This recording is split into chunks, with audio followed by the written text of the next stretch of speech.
سفید زہر از Abu Bakr. Case number 2، Imran series. یہ 2 دن پہلے کی بات تھی۔ سر سلطان کے قریبی دوستوں میں سے ایک، جن کا نام سر احمد فراز تھا، ان کا ایک ہی اکلوتا فرزند تھا جس کا نام افتخار تھا۔ اس کی لاش سڑک کنارے اس حالت میں پڑی ہوئی تھی کہ منہ سے جھاگ نکل رہا تھا۔ چونکہ سر احمد فراز نے عوام کی خدمت کے لیے 2-3 فلاحی ہسپتال قائم کیے تھے اور وہ اس سے دن رات غریبوں کی مدد کرتے تھے، اس لیے عوام میں کھلبلی مچ گئی تھی اور پولیس کو ایکشن میں آنا پڑا۔ تفتیش شروع ہوئی۔ آخر کار تفتیش مکمل ہونے کی صورت میں جو معلومات ملی وہ یہ تھیں کہ پوسٹ مارٹم کی رپورٹ کہہ رہی تھی نوجوان کے معدے میں سفید پاؤڈر ہیروئن کی ایک بڑی مقدار ملی ہے جو کہ افتخار کی موت کا سبب بنی۔ آخر 1-2 ہفتے تک تفتیش ہوتی رہی مگر کوئی مدلل ثبوت نہ ملا۔ وہ کون تھا جس نے افتخار کو یہ پاؤڈر فراہم کیا؟ پوسٹ مارٹم کی رپورٹ یہ بھی بتا رہی تھی کہ افتخار پہلے بھی سفید پاؤڈر کا استعمال کرتا رہا۔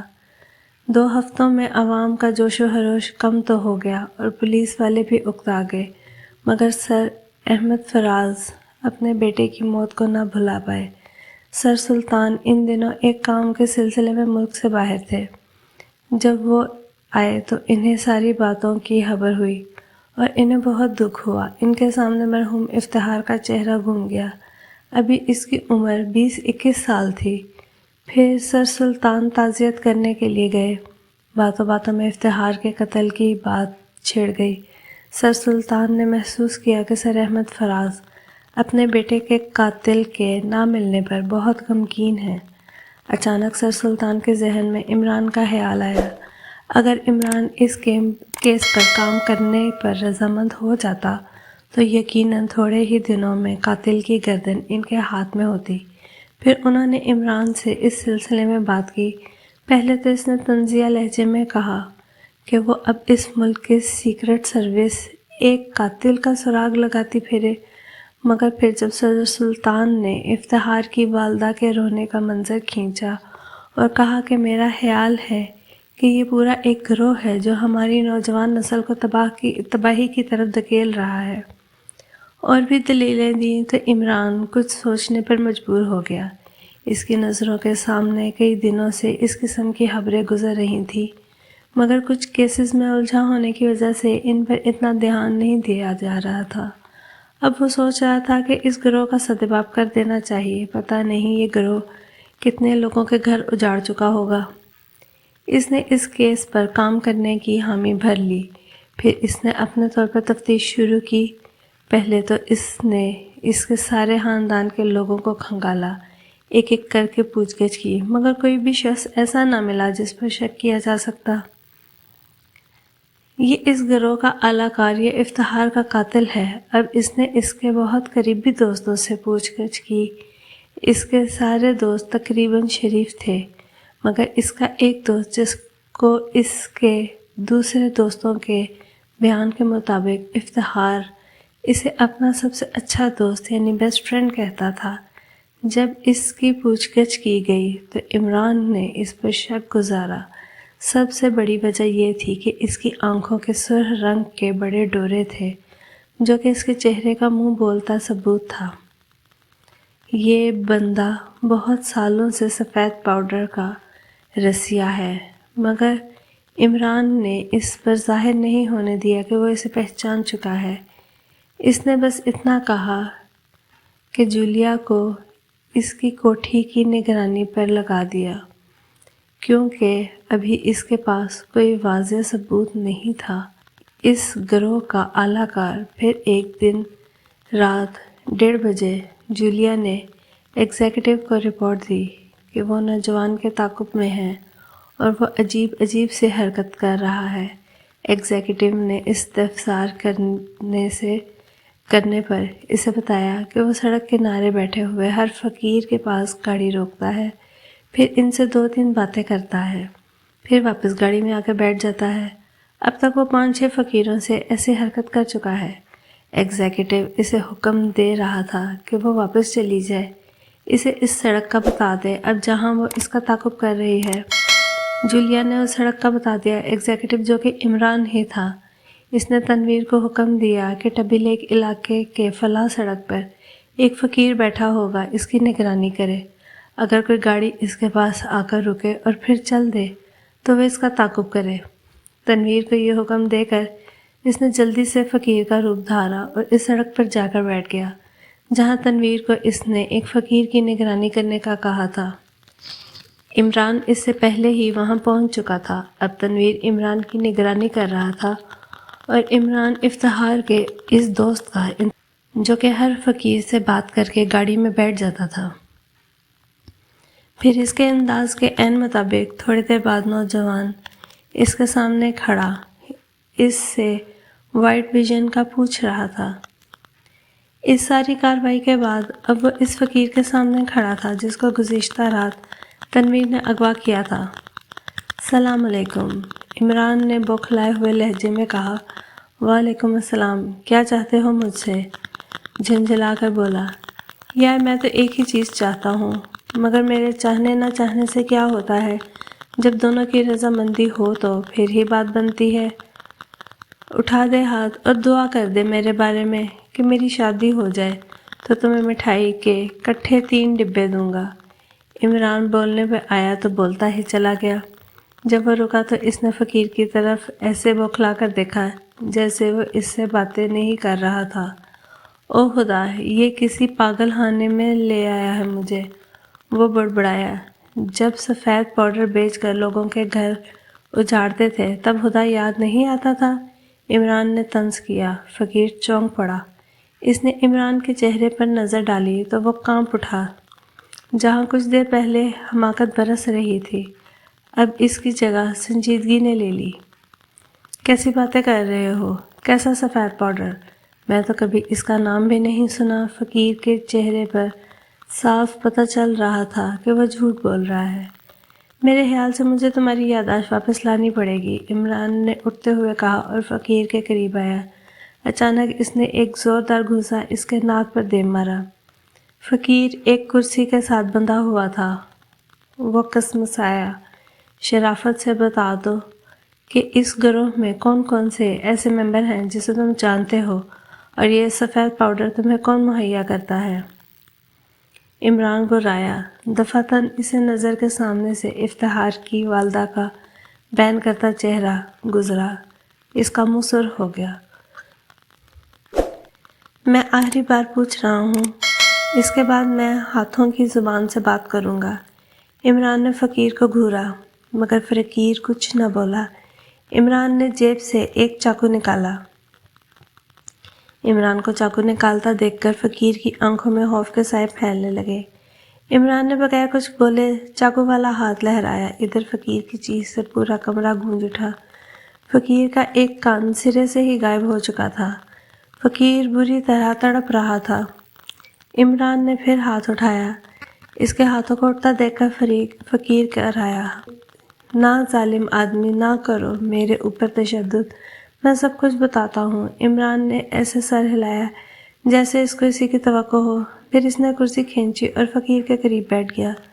فقیر کے کان سے خون پانی کی طرح بہہ رہا تھا۔ عمران نے بلیک زیرو کو آواز دی۔ تھوڑی دیر بعد قدموں کی آواز ابھری، پھر بلیک زیرو کمرے میں داخل ہوا۔ اس کی بینڈیج کر دو، عمران بولا۔ اچھا، بلیک زیرو نے کہا اور وہ اپنے کام میں مشغول ہو گیا۔ وہ بڑی مہارت سے فقیر کے کان کی بینڈیج کر رہا تھا۔ اتنی دیر میں عمران جیب میں چیونگم نکال کر اپنی شغل میں لگ گیا۔ تھوڑی دیر بعد بلیک زیرو اپنا کام کر کے جا چکا تھا۔ اب عمران پوری طرح ہمہ گوش تھا۔ یہ ان دنوں کی بات ہے جب میں نوکری کے سلسلے میں بہت پریشان رہتا تھا، جگہ جگہ انٹرویو دے دے کر تھک چکا تھا، مگر ہر ادارہ 2 چیزیں مانگتا تھا جو کہ میرے پاس نہیں تھیں، ایک سفارش اور دوسری رشوت۔ اب گھر والوں سے الگ تانے سننے پڑتے تھے۔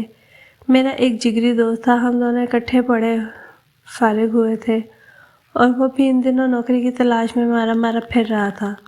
پھر کئی دن کی ملاقات کے بعد میں اسے ملا تو وہ مشکل سے ہی پہچانا جا رہا تھا۔ جسم پر عمدہ 3 پیس سوٹ، پاؤں میں بہترین جوتے، عمدہ قسم کا موبائل نظر آ رہا تھا۔ میں نے اس سے پوچھا تمہیں کہاں جاب ملی تاکہ میں بھی اسی میں اپلائی کر سکوں؟ اس نے ہنس کر کہا، دیمو ہفتے کو میرے ساتھ چلی، میں تجھے ایک ایسی جاب دلاؤں گا کہ تیرے عیش ہی عیش ہو جائیں گے۔ میں خوشی خوشی رضامند ہو گیا۔ پھر ہفتے کی رات کو وہ تقریباً 2 بجے میرے پاس گھر آیا۔ میں اس کا ہی منتظر تھا۔ پھر اس نے مجھے اپنی گاڑی میں بٹھایا اور گاڑی فل سپیڈ پر چھوڑ دی۔ میں اس کی گاڑی دیکھ کر حیران ہو گیا کیونکہ 2 دن پہلے تو اس کے پاس ایک پرانی موٹر سائیکل تھی۔ میرے استفسار کرنے پر اس نے بس اتنا کہا کہ یہ سب اسی جاب کا کمال ہے۔ آدھے گھنٹے بعد میں نے محسوس کیا کہ ہماری گاڑی شہر سے باہر جانے والی سڑک پر ہے۔ میں خاموشی سے بیٹھا رہا۔ تھوڑی دیر بعد اس کی گاڑی ایک جگہ روک دی۔ اس نے گاڑی لاک کی اور مجھے اپنے ساتھ لے کر چل پڑا۔ یہ ایک سنسان سی سڑک تھی جس کے دونوں طرف درختوں کا طویل سلسلہ تھا۔ پھر اچانک ایک درخت پر دیا جلتا دکھائی دیا۔ میرے دوست کا رخ اسی طرف ہو گیا۔ پھر ہم درختوں کے اندر گھسٹتے چلے گئے۔ پھر دیا ہماری رہنمائی کرتا رہا۔ پھر ہم ایک ایسی جگہ پہنچے جہاں ہر درخت کا نام و نشان تک نہ تھا، بلکہ وہاں ایک حالی رنگ کا خیمہ نصب تھا جس میں چھنک چھنک کر آتی ہوئی روشنی ماحول کو اور بھی پراسرار بنا رہی تھی۔ پھر ہم اس خیمے میں داخل ہوئے۔ یہ ایک بہت بڑا خیمہ تھا جس میں 20 کے قریب کرسیاں لگی تھیں۔ سب پر ایک ایک آدمی بیٹھا ہوا تھا۔ شکل و صورت سے وہ پڑھے لکھے معلوم ہوتے تھے۔ ہمیں دیکھ کر سب نے سر ہلایا، سر کو ہم دیا۔ پھر میرے دوست نے بھی اسی طرح کیا اور میں نے بھی اس کی تقلید کی۔ پھر ہم بیٹھ گئے۔ سب خاموش تھے۔ اچانک خیمے کا پردہ ہٹا اور ایک نقاب پوش اندر داخل ہوا۔ اس کے ہاتھ میں ایک بریف کیس تھا۔ اس نے وہ بریف کیس ٹیبل پہ رکھا اور خود ایک کرسی پر بیٹھ گیا جو کہ دوسری کرسیوں کی نسبت تھوڑی بڑی تھی۔ جیسا کہ آپ سب کو معلوم ہے ہمارا مشن کیا ہے۔ اسی مشن کے تحت پچھلی میٹنگ میں میں نے آپ سب کو وائٹ ویژن کا 5 پیکٹ دیے تھے جنہیں آپ نے بیچنا تھا۔ کس کس نے سارے پیکٹ سیل کر دیے؟ آواز میں کرہت کی تھی۔ پھر ایک نوجوان کھڑا ہوا اور کہنے لگا، میرے علاقے میں کچھ لوگ پہلے ہی وائٹ ویژن کے عادی تھے، اس لیے انہوں نے اس کو ہاتھوں ہاتھ لے لیا اور منہ مانگے دام دیے۔ نوجوان کے خاموش ہونے پر نقاب پوش بولا، کیا تم نے ان کو بتا دیا کہ اگلی بار وائٹ ویژن کہاں سے ملے گا اور کس جگہ سے ملے گا؟ ہاں، میں نے انہیں بتا دیا تھا کہ آئندہ یہ پیکٹ مجھ سے نہیں ملیں گے بلکہ ٹبی لیک کے علاقے کے وسطی سڑک پر فٹ پاتھ پر بیٹھے فقیروں سے ملے گا۔ پھر سب باری باری اپنی رپورٹ دیتے گئے۔ تقریباً سب نے ہی تمام پیکٹ سیل کر دیے تھے۔ نقاب پوش بولا، ٹھیک، سب کی رپورٹ حوصلہ افزا ہے اور میں دیکھ رہا ہوں تم سب اپنے ساتھ ایک ایک نیا آدمی لائے ہو اور ان کو تم کام بتا دینا جو انہوں نے کرنا ہے۔ پھر اس نے بریف کیس کھولا۔ بریف کیس آدھا 1000 والے نوٹوں سے بھرا ہوا تھا اور آدھا چھوٹے پیکٹوں سے بھرا ہوا تھا۔ نقاب پوش نے ایک ایک نوٹوں کی گڈی نکالی اور سب کو ایک ایک کر کے دی۔ ان میں سے ایک میرے حصے میں بھی آئی۔ پھر اس نے سب کو 10 پیکٹ دے دیے اور کہنے لگا، اگلا ٹارگٹ تمہارا یہ ہے کہ 10 پیکٹ اگلے ہفتے تک بیچنے ہیں، اور ہاں، اس بار تم نے رات کو ٹبی لیک کے علاقے میں سڑک کنارے فقیروں کا روپ دھار کر بیٹھنا ہے، اور ہاں، ایک دوسرے سے فاصلہ رکھ کے بیٹھنا۔ تمہارے کسٹمر تم سے وہیں رابطہ کر لیں گے، اور ہاں، اگر تم میں سے کسی نے پولیس کو انفارم کرنے کا سوچا بھی تو اس کے ماں باپ کو میرے ہاتھوں سے کوئی نہیں بچا سکے گا۔ اس بار نقاب پوش کی آواز کرخت ہو گئی جس میں درندگی شامل ہو گئی تھی۔ میٹنگ برخاست ہوئی۔ یہ کہہ کر وہ اٹھ گیا کہ اس کے بعد سارے ایک ایک کر کے باہر نکلنے لگے۔ جب ہم اپنی گاڑی میں آ کر بیٹھے تو میرا دوست مجھے کہنے لگا، پھر کیا خیال ہے تمہارا؟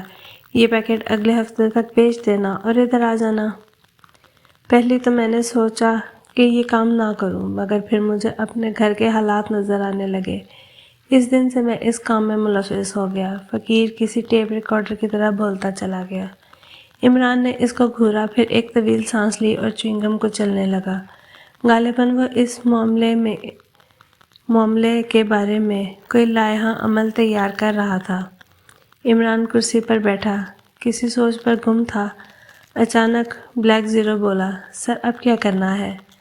میرے خیال سے ان کا سدباب ہو جانا چاہیے۔ یار ایک تو تم توقع کے بغیر بولتے ہو، جب بھی بولتے ہو میں اپنی شادی کے خرچوں کا حساب لگا رہا ہوتا ہوں، بس سب کو جمع کرنے ہی والا تھا کہ تم نے کسی ماسی رشیدہ کی طرح آ کے ٹانگ پھنسا دی۔ میرے سارے خوابوں کا حساب چوپٹ ہو گیا۔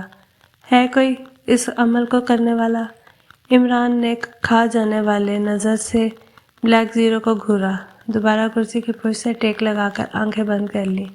بلیک زیرو مسکرا رہا تھا۔ دفعتاً عمران کو یہ ہوا، میں سوچ رہا ہوں میرا خیال سے وہ نوجوان فقیر جس کو تنویر پکڑ کر لایا ہے وہ شاید اپنے ان 20 ساتھیوں کے پتے بھی بتا دے جس کا اس نے ذکر کیا تھا، مگر یہ سب کارندے ہیں اور ہیں بھی ہمارے ملک کے ہی ناسور جو کہ اپنے ہی ملک کی جڑیں کاٹنے میں مصروف ہیں۔ اگر ہم ان کو پکڑ کر ملٹری کی تحویل میں دے بھی دیتے ہیں تو اصل مجرم جو کہ ان کو سفید زہر فراہم کرتا ہے وہ پھر بھی کھلے عام پھرتا رہے گا۔ ویسے بھی اس کا کوئی فائدہ نہیں۔ عمران کی کشادہ پیشانی پر شکنیں ابھری تھیں۔ دفعتاً دراز میں سے ٹرانسمیٹر نکالا، پھر فریکوینسی سیٹ کرنے لگا۔ تھوڑی دیر بعد وہ تنویر سے بات کر رہا تھا۔ یہ ایک خصوصی ٹرانسمیٹر تھا جس پر وہ کہنے کی ضرورت نہیں پڑتی تھی۔ تنویر، یس سر، کیا رپورٹ ہے؟ سر ابھی تک تو نہ کوئی کوٹھی سے باہر نکلا اور نہ ہی کوئی ملاقاتی اندر گیا۔ گڈ، ایسا تو نہیں دوران نگرانی تمہیں اونگ آ گئی ہو اور اس وقت کوئی باہر نکل گیا ہو؟ اس بار عمران کے لہجے میں سرد مہری تھی۔ ساتھ بیٹھا بلیک زیرو بھی کانپ اٹھا۔ نو سر، ایسی کوئی بات نہیں، میں در چاک چوبند بیٹھا ہوں۔ چوبند رہنے کے لیے میں ایک مگہ کافی کے ساتھ لے آیا تھا، رات بھر اس کی چسکیاں لگاتا رہا۔ اس وقت سے اونگ غیر ضروری باتوں سے اجتناب کرو۔ عمران نے اس کی بات کاٹتے ہوئے کہا۔ سوری سر، آئندہ احتیاط برتوں گا۔ تنویر کی آواز میں خوف کی مزید تھی۔ اچھا سنو، اب تم وہاں سے ہٹ جاؤ اور گھر جا کے آرام کرو، رات کے سوئے نہیں۔ اس بار عمران کی آواز میں کافی حد تک نرمی تھی۔ یس سر، اوور اینڈ آل۔ تنویر کو ہٹانے سے پہلے آپ کسی ممبر کو وہاں بھیج دیتے، ایسا نہ ہو کہ اس دوران میں کوئی کوٹھی سے راہ فرار اختیار کر لے۔ جیسے ہی عمران نے ٹرانسمیٹر رکھا، بلیک زیرو بول اٹھا، نہیں، اب مجھے ان کی طرف سے کوئی پریشانی نہیں۔ میں نے تنویر کو اسی لیے وہاں سے ہٹایا ہے کہ کہیں وہ ان لوگوں کی نظروں میں نہ آ جائے جو اس گروہ کی پشت پر ہیں۔ اب میرا مشن ان پر ہاتھ ڈالنا ہے۔ تھوڑے توقف کے بعد عمران نے دوبارہ ٹرانسمیٹر اٹھایا اور فریکوینسی سیٹ کرنے لگا۔ ہیلو جولیا، ہیلو جولیا، نافٹر واٹر۔ بس، یس سر، کہاں ہو اس وقت؟ سر اپنے فلیٹ میں بیٹھی بور ہو رہی ہوں۔ ابھی جتنی بات پوچھی گئی ہے اس کا جواب دیا کرو، آئندہ خیال رکھنا۔ عمران کا لہجہ سرد تھا۔ سوری سر، جولیا کی سہمی سی آواز ابھری۔ کل ہفتے کی شام کو 10 بجے تک تمام ممبروں کو لے کر دانش منزل کی میٹنگ روم میں پہنچ جانا۔ یس سر۔ سر وجہ پوچھ سکتی ہوں؟ کل شام دور نہیں، عمران گھرایا، پھر جولیا کی بات سنے بغیر اوور اینڈ آل کہہ کر ٹرانسمیٹر آف کر دیا۔ کالے صفر، اب جو میں تمہیں باتیں بتا رہا ہوں غور سے سنو اور ذہن نشین کر لو۔ کل تم نے یہی باتیں میٹنگ میں کہنی ہیں۔ یس سر۔ پھر عمران اس کو میٹنگ کرنے والے باتیں بتانے لگا۔ 5-10 منٹ تک لیکچر دینے کے بعد اس نے بلیک زیرو کو گھورا اور بس یہ باتیں ایسے ذہن نشین کر لو جیسے مولوی صاحب کو خطبہ نقائی یاد ہوتا ہے۔ آخری جملہ کہتے ہوئے عمران نے بلیک زیرو کو آنکھ ماری۔ جاری ہے۔